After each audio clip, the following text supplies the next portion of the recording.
Tawheed is the key to the call of the messengers alayhimus salatu wassalam. It's the first duty a person does to enter Islam, and it's the last duty when leaving the world. That's what al-usul al-thalatha are all about. They teach success in dunya and success in the first stage of the akhirah. The three principles mean the three questions one will be asked in his grave.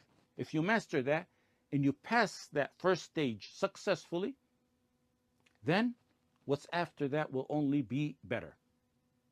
It's incumbent upon the mothers of the future generation to master this knowledge and to strive diligently to bring this tawheed closer to the young generation.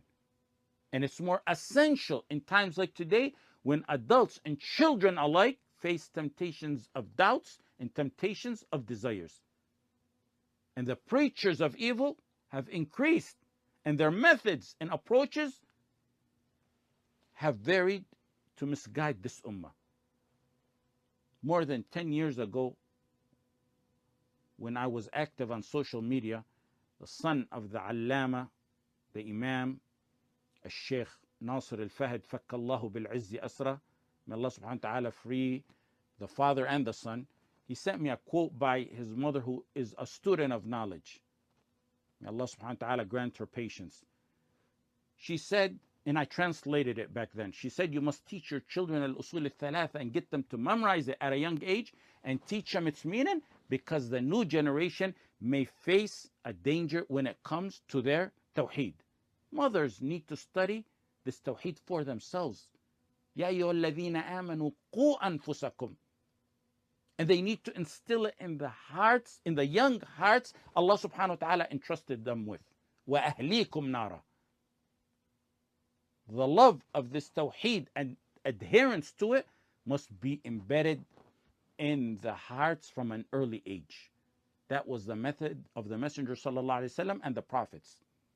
If you tie that knot at a young age, it will never come loose, inshallah.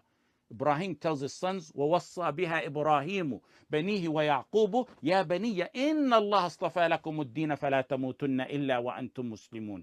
Yaqub, أم كنتم شهداء, he's telling his sons, أم كنتم شهداء إذ حضر يعقوب الموت إذ قال لبنيه ما تعبدون من بعدي قالوا نعبد إلهك وإله آبائك إبراهيم وإسماعيل وإسحاق إلها واحدا ونحن له مسلمون. Luqman tells his son, يا بني لا تشرك بالله إن الشرك لظلم عظيم. The Messenger sallallahu alayhi wasallam teaches his cousin Ibn Abbas radiyallahu anhuma tawheed at a very young age. يا غلام إني أعلمك كلمات احفظ الله يحفظك احفظ الله تجده تجاهك إذا سألت فاسأل الله وإذا استعنت فاستعن بالله واعلم أن الأمة لو اجتمعت على أن ينفعوك بشيء لم ينفعوك إلا بشيء قد كتبه الله لك ولو اجتمعوا على أن يضروك بشيء لم يضروك إلا بشيء قد كتبه الله عليك رفعت الأقلام وجفت الصحف. This knowledge for you sisters who will listen to this is the head and foundation of knowledge. If you and your child learn the tawheed and it's embedded in your hearts according to the Prophet ﷺ's method, then acts of worship and other branches of this deen will follow suit.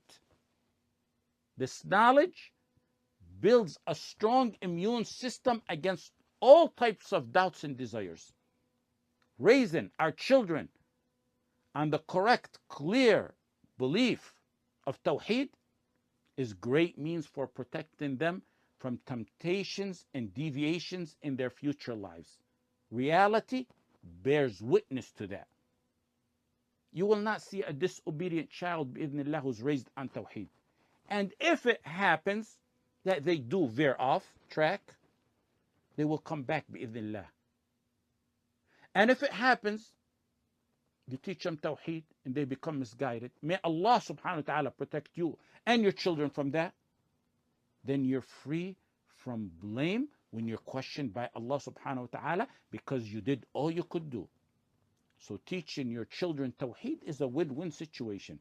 Most of the corruption in children came from parents who neglected learning Tawheed themselves and neglected teaching Tawheed to their children at a young age. If a mother doesn't know how to save herself from the punishment of the grave, then how can she save her children from that? A person can give what he doesn't have. The author of the book you're studying from, Imam Muhammad ibn Abdul Wahab, has a more simpler book on Tawheed for children. تعليم الصبيان التوحيد. تعليم الصبيان التوحيد. It's about, the core of it is about 10 pages long. It's for children. He says in that booklet, what's in here should be taught to children before the Quran. Tawheed should be the first thing that rings in the children's ears when they're born. And it should be something they're reminded of constantly all throughout their lives. The Prophet ﷺ used to seek refuge with Allah subhanahu wa ta'ala for his grandchildren, Al-Hasan and Al-Hussein. He used to say, your forefather Ibrahim sought refuge with Allah subhanahu wa ta'ala for Ismail and Ishaq by saying, أعوذ بكلمات الله التامة من كل شيطان وهامة ومن كل عين لامة. When they learn in Tawheed the qualities of Allah subhanahu wa ta'ala, such as that Allah subhanahu wa ta'ala sees the weight of a mustard seed that's hidden in a rock that's in the heavens or in the earth, it establishes fear from Allah subhanahu wa ta'ala from doing wrong and the love of doing good. That's what Luqman taught his son. يا بني إنها إن تك مثقال حبة من خردل فتكن في صخرة أو في السماوات أو في الأرض يأتي بها الله إن الله لطيف خبير. Teaching children when they're young is essential because it's in accordance with the fitrah they were born on. You need to emphasize that fitrah before thoughts that contradict their fitrah begin to taint them. Teaching them young is like engraven in a stone. As they grow older, they will face preoccupations and distractions. When the mothers attain this essential knowledge and pass it to their children, we will have the victorious generation that we dream about, because the mother is the child's true teacher. Rabi'atul Ra'i, he's the teacher of Imam Malik. He was raised by his mother. During the time of Bani Umayyah, his father left to Khurasan. He left his son behind in his mother's womb. He still wasn't born. And he left with her 30,000 dinar. He returned 27 years later to a huge halaqah in the neighborhood masjid. And in the halaqah, one of the students was Imam Malik and many of the heads of ilm back then. He asked, who's that teacher? They said, Rabi'a ibn Abi Abd al-Rahman. That's his son.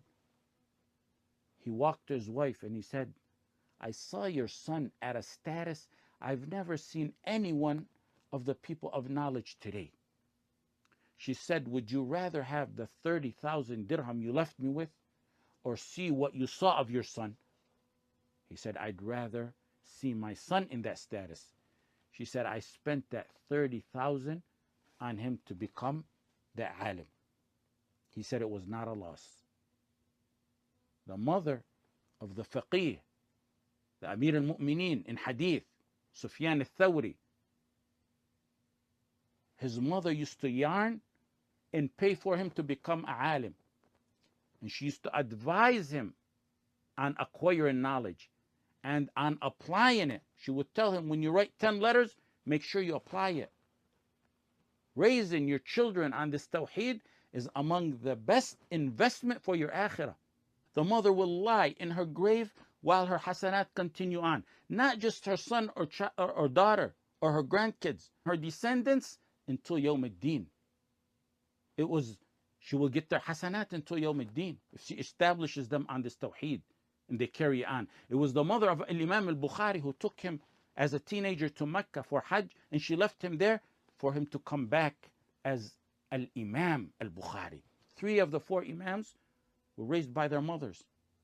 The mother of Imam Malik used to dress her son up as a talib ilm, as they used to dress back then, put his turban on, and she'd tell him where to go and learn and advise him. And she would tell him, learn the manners before you learn the knowledge. And the mother of a Shafi'i, she was a faqihah who influenced her son.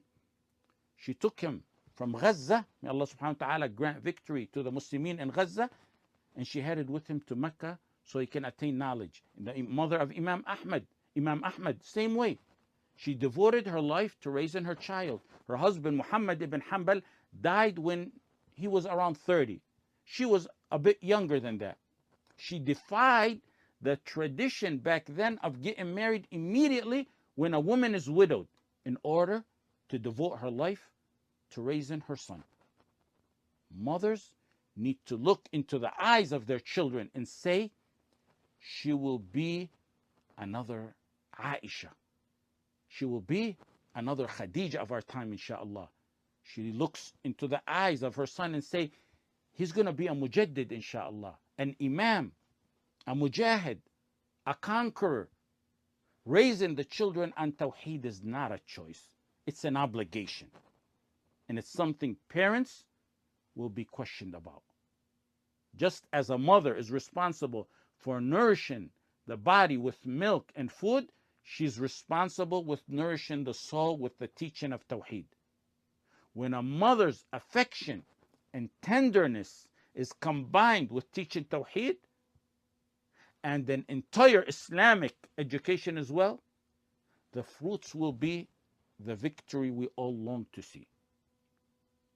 A poet named حافظ Ibrahim said, الأم مدرسة إذا أعددتها أعددت شعبا طيب الأعراق. الأم مدرسة إذا أعددتها أعددت شعبا طيب الأعراق. The mother's a school. If you prepare and educate her well, you will have prepared an entire nation well.